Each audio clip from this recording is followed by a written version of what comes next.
여러 가지 어려운 상황이 계속되고 있는 지금 이 시대입니다.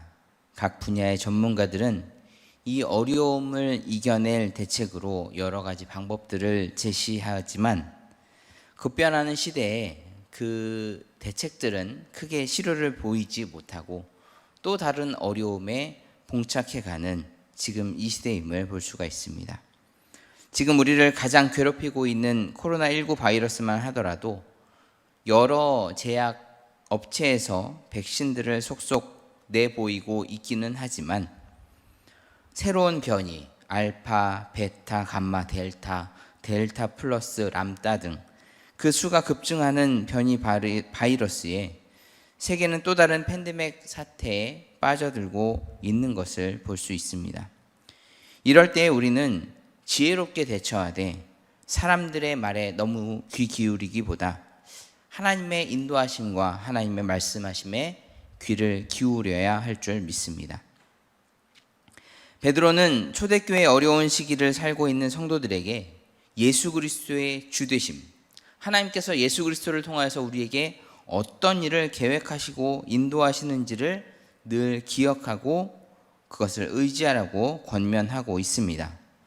오늘 우리에게도 주시는 말씀인 줄 믿고 우리가 승리의 지혜를 얻을 수 있도록 더욱더 주의 말씀에 귀 기울일 수 있게 되기를 간절히 소망합니다. 오늘 읽은 말씀 10절에서 12절에서 베드로는 시련당하는 성도들이 시련에 넘어지지 않기를 바라는 마음에서 한 가지를 부탁하고 있습니다. 곧 구약을 살펴서 예수 그리스도가 구원에 이르는 유일한 길임을 다시금 되새기라 하는 것입니다. 이것은 곧 믿음을 견고하기 위해서 하늘에 숨겨진 비밀이었던 예수 그리스도를 영접하는 자에게 그의 자녀가 되는 권세를 허락하신다는 사실을 다시 한번 기억하고 우리에게 당한 시련들을 잘 견뎌내라 하는 것입니다. 이 신앙의 진보를 꾀함에 있어서 사용되는 도구에 대해서 베드로는 말씀을 이야기합니다. 너희에게 임할 은혜를 예언하던 선지자들이 연구하고 부지런히 살폈던 것, 이제 너희에게 알려진 것, 그것을 통해서 말씀의 힌트를 얻는다면 대표적인 도구는 바로 구약 성경이 되겠지요. 초대교회 당시에는 신약 성경이 없었기 때문에 구약 성경을 통해서 하나님의 뜻을 알아야 된다라고 하는 것입니다. 그 내용은 무엇이냐? 곧 그리스도의 영이 그 받으실 고난과 후에 받으실 영광을 미리 증언한 것. 예수 그리스도께서 우리를 위해서 이 세상에 오시고 우리에게 구원을 허락하심으로 영광의 자리에 앉으시게 될 그 사실을 우리가 다시 한번 마음에 새기면서 우리가 믿고 있는 예수님이, 우리가 의지하고 있는 예수님이 한낱 어떤 위인에 불과한 것이 아니라 우리의 모든 생명을 책임져 주시는 분임을 기억하면서 우리에게 당한 시련들을 주님 바라보며 잘 견뎌내야 한다라고 가르쳐 주고 있는 것입니다. 구약 성경은 우리에게 무엇이 진리이고 무엇이 구원의 길이며 어떻게 그 길에 들어설 수 있는지, 그 길에 들어선 사람이 어떻게 살아가야 하는지에 대해서 설명해 주고 있습니다. 우리가 지금 받기에는 희미하지만 그 안에 들어져 있는 하나님의 뜻을 우리가 잘 파악을 한다면 우리에게 그 길을 걸어갈 수 있는 충분한 지침이 되는 줄 믿습니다. 어떤 사람은 구약 성경에 대해서 잘못 생각하기도 합니다. 역사적으로 봐도 초대교회가 형성될 당시 이단 중에는 구약 성경은 폐기되어야 된다라고 이야기하는 무리들도 있었던 것입니다. 예수 그리스도로 인해서 구약은 완성되었으니 이제 읽을 필요가 없다라고 했던 것이죠. 또 오늘날 성도들 중에도 구약 성경을 읽기를 어려워하시는 분들도 있습니다. 고리타분한 이스라엘의 역사 기록일 뿐 구약 성경에 나오는 성막이나 제사법, 성전에 대한 것, 정결법, 분열왕국, 선지자 예언, 이런 것들이 우리에게는 다 쓸모없는 것처럼 여겨지기 때문입니다. 오늘날 우리들이 성경을 읽어도 구약보다는 신약을 더 자주, 더 많이 읽는다는 것은 부인할 수 없는 사실입니다. 창세기에 나오는 족보나 레위기의 말씀을 우리가 대할 때 그것이 우리의 마음에 잘 와닿지 않기 때문인 것이죠. 하지만 가치에 있어서 구약 성경이 신약 성경보다 결코 덜하지 않음을 우리는 기억해야 합니다. 구약 성경도 신약 성경과 마찬가지로 하나님의 말씀이 자명한 사실입니다. 물론 신약 성경이 진리에 대해서 보다 더 구체적으로 설명한 것은 있긴 합니다. 구약 성경이 진리에 대해서 힌트를 주는 것이라고 한다면 신약 시대에는 진리의 해답을 제시하는 것이라고 할 수 있는 것이겠죠. 하지만 학생들에게 문제집과 해설서가 동시에 필요한 것처럼 진리를 향해서 나아가는 성도들에게 구약 성경과 신약 성경은 우리가 같이 함께 읽으며 그 안에 담겨진 하나님의 뜻을 찾아 나가는데 힘써야 하는 것입니다. 예견된 그리스도 그리고 우리의 삶 속에 찾아오신 그리스도 두 분이 동일하신 분이고 그분에 대해서 우리가 바로 알아야 우리가 이 어려운 시기를 승리하며 이겨낼 수 있기 때문인 줄 믿습니다. 하나님께서 예수님을 우리에게 왜 보내주셨는지, 우리는 예수님 없이 왜 안 되는 존재인지, 그런 것들에 대해서 구약 성경을 통해서 깨닫고, 그리고 우리의 실생활에 찾아오신 예수 그리스도께서 우리 삶을 어떻게 바꾸시는지, 예수님께서 우리에게 어떤 약속을 주셨는지를 신약 성경을 통해서 들으면서 우리의 삶의 본질과 그리고 삶의 목적을 바로 알아가게 된다면 어떠한 환난 가운데서도 우리는 주님 붙잡고 승리할 수 있을 줄 믿습니다. 12절을 보면 이 섬긴 바가 자기를 위한 것이 아니요 너희를 위한 것임이 계시로 알게 되었으니 이것은 하늘로부터 보내신 성령을 힘입어 복음을 전하는 자들로 이제 너희에게 알린 것이요 라고 했습니다.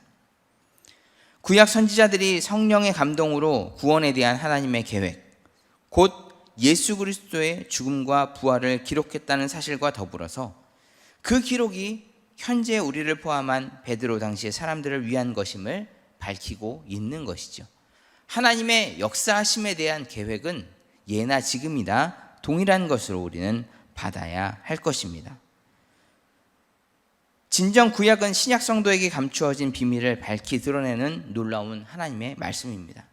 우리가 신약 성경만 보면 잘 이해가 되지 않았던 부분들이 구약에 연계된 말씀을 짚어보면서 하나님의 진정한 뜻이 어디 있는지를 발견할 수 있는 이유인 것입니다.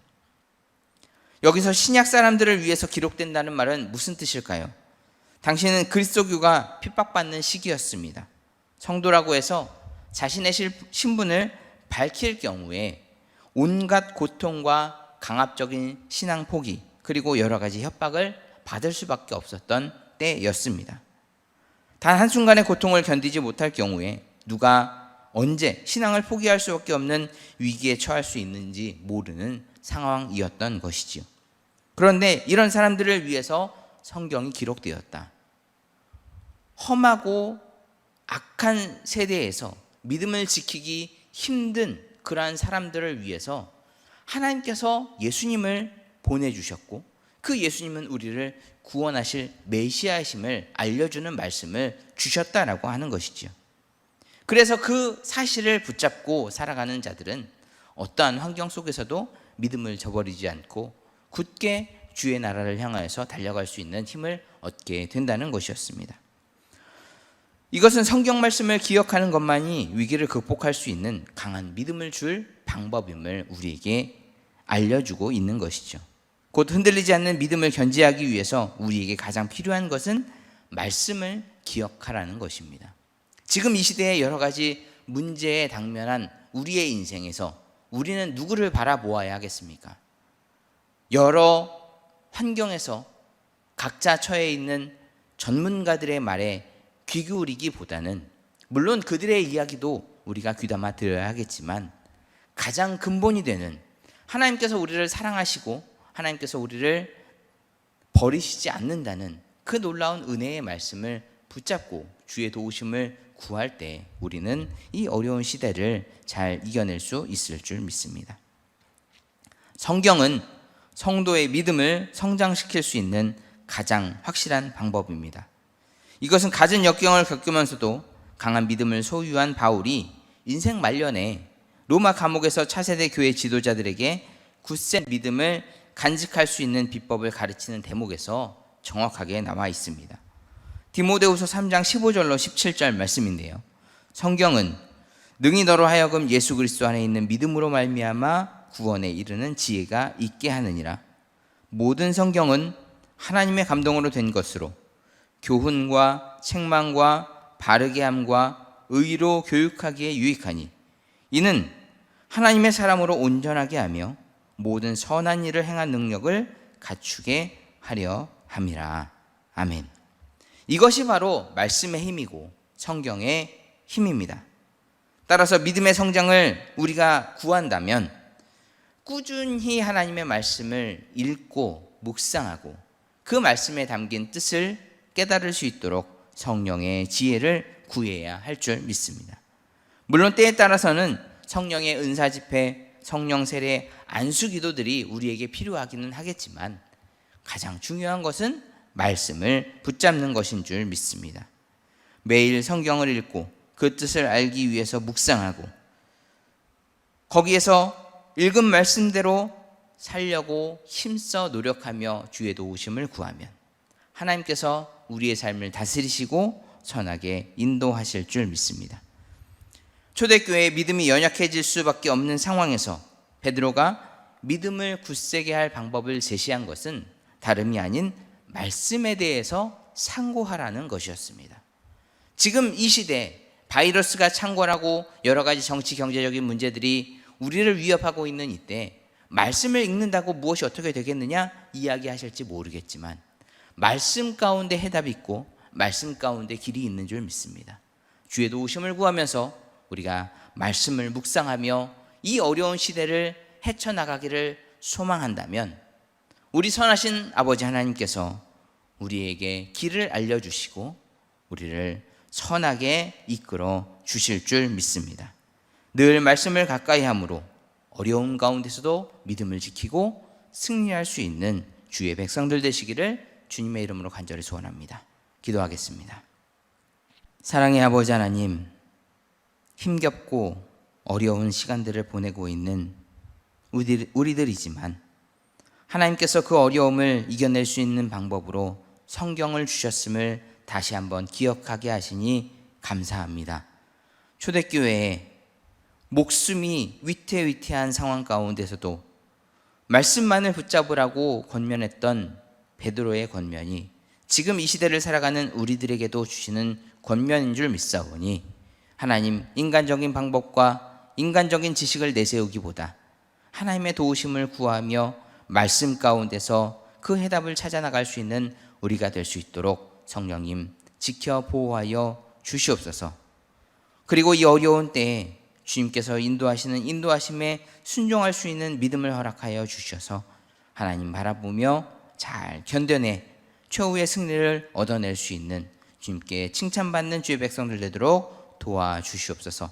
지금도 어려움 가운데 신음하고 있는 주의 백성들 주께서 찾아가 주시고 어루만져 주시고 위로하여 주시어서 주의 도우심 다시 한번 경험하며 승리의 기쁨을 맛볼 수 있는 백성들 되게 하여 주옵시고 우리가 날마다 기도하며 말씀 묵상할 때 주께서 깨닫는 영을 허락하여 주셔서 말씀 붙잡고 승리하는 오늘 하루의 삶이 되도록 인도하여 주시옵소서.